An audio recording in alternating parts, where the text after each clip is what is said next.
മഹാദുരന്തത്തിന് മണിക്കൂറുകൾ മാത്രം മുമ്പ് 24 വാർത്താ സംഘത്തിന് മുന്നിലെത്തിയ പലരും മുണ്ടക്കയിലും പുഞ്ചിരിമട്ടത്തും ചൂരൽമലയിലും ഇന്നില്ല.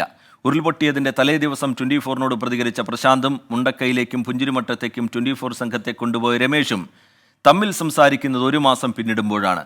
ദുരന്തത്തലേന്ന് കണ്ടുമുട്ടിയ അതേ സ്ഥലത്തായിരുന്നു ഈ കൂടിക്കാഴ്ച.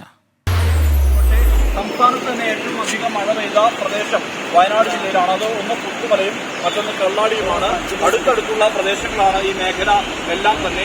നേരെ മുണ്ടക്കയിൽ 2019 പ്രളയകാലത്ത് ഉരുൾപൊട്ടലുണ്ടായിരുന്നു. ആ ഉരുൾപൊട്ടലുണ്ടായ മേഖലയിൽ വീണ്ടും മലയിടിച്ചിലുണ്ടായി.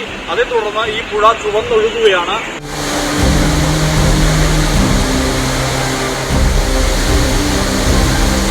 ചൂരൽമല അട്ടമല റോഡിൽ ഹാരിസൺ ആശുപത്രിക്ക് പിന്നിൽ മരം കടപുഴകി വീണത് ദുരന്തത്തലേന്ന്.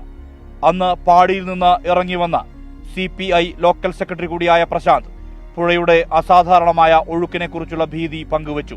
ഈ ദൃശ്യം തൊട്ടടുത്ത വീട്ടിൽ നിന്ന് ഇറങ്ങി വന്ന ഷെരീഫ് ഫോണിൽ പകർത്തി. അന്ന് രാത്രി 8 മണിയോടെ പാടി വിട്ടിറങ്ങിയതിനാൽ പ്രശാന്തും ഷെരീഫും അടക്കമുള്ളവർ രക്ഷപ്പെട്ടു. ബന്ധുക്കളിൽ പലരും ഇന്നില്ല. ഏകദേശം 29-ാം തീയതി നമ്മൾ കണ്ടതിന് ശേഷം ഒരു 6:30 എൻ്റെ ഒരു സുഹൃത്തായിരുന്നു സ്രാജ്.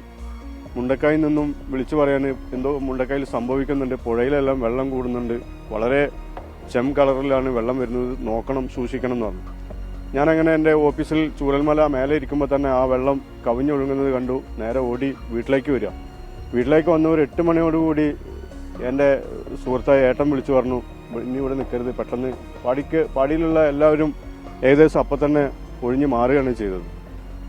അങ്ങനെ 30-ാം തീയതി പുലർച്ചയോടുകൂടിയാണ് നമ്മൾ രാജ്യം കാണാത്തൊരു ദുരന്തം സാക്ഷ്യം വഹിക്കുന്നത്. നമ്മളെ നാടും പോയി, നമ്മളെ നാട്ടുകാരെല്ലാം ഒരു നിമിഷം, ഒരു രാത്രി കൊണ്ട് എല്ലാം അവസാനിക്കുകയാണ്.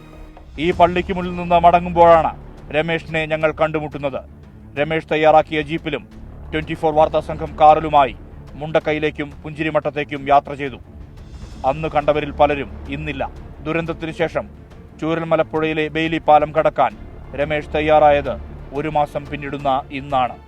വേർപാടാണ്, എല്ലാവരും നഷ്ടപ്പെട്ടു.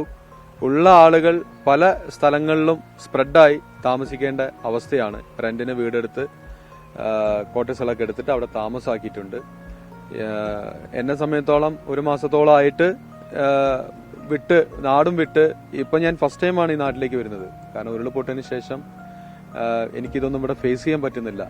പല സോഷ്യൽ മീഡിയയിലൂടെയും വാർത്താ ചാനലിലൂടെയൊക്കെ TV-യിലൂടെയൊക്കെ കാണുമ്പോൾ മനസ്സ് പിളർക്കുന്ന ഒരനുഭവം. അന്ന് പിരിഞ്ഞതാണ് രമേഷും പ്രശാന്തും. ക്യാമ്പുകളിൽ കണ്ടുമുട്ടലുകളുണ്ടായി, പക്ഷേ സംസാരിക്കാൻ ഒന്നുമുണ്ടായിരുന്നില്ല. ഇരുവരും ഇന്ന് തലേനാൾ കണ്ടുമുട്ടിയിടത്ത് വീണ്ടും ഒന്നിച്ചു.